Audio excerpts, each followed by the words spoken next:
मैं एक कॉकरोच हूं। नितिन गडकरी जी, मेरे आपसे कुछ सवाल हैं।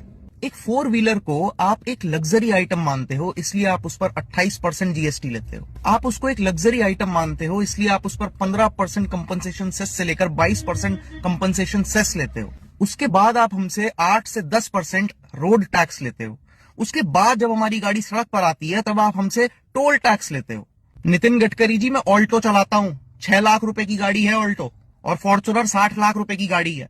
एक टोल पर फॉर्च्यूनर वाला आदमी और एक ऑल्टो चलाने वाला आदमी बराबर टोल देता है। ये कहां का सोशल जस्टिस है? इसको आप कैसे जस्टिफाई करोगे? 6 लाख की गाड़ी और 60 लाख की गाड़ी में फर्क नहीं है क्या?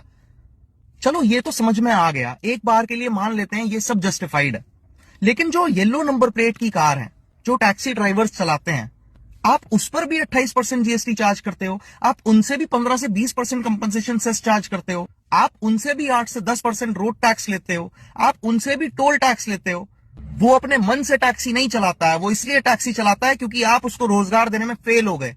आपको उसको सब्सिडी देनी चाहिए थी, लेकिन आप उसको GST, compensation cess, road tax, toll tax के नाम पर लूट रहे हैं। इसके बाद आते हैं पेट्रोल की प्राइस पे। कोविड काल में जब पूरी दुनिया में तेल का दाम इतना कम था, हम तब भी इसी रेट पर पेट्रोल खरीद रहे थे। आपने 100% पेट्रोल में 20% एथेनॉल मिला दिया, उससे हमें क्या फायदा हुआ? हम अब भी उसी रेट में पेट्रोल खरीद रहे हैं।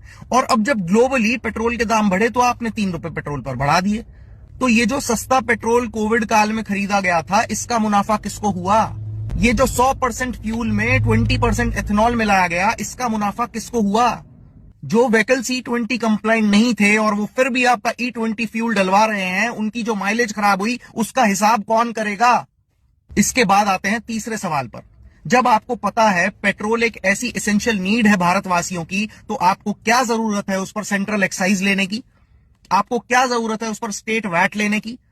As a member of Cockroach Janata Party, Mr. Nitin Gadkari ji, I want your resignation from the post of Minister of Road Transport and Highways. You don't deserve that post.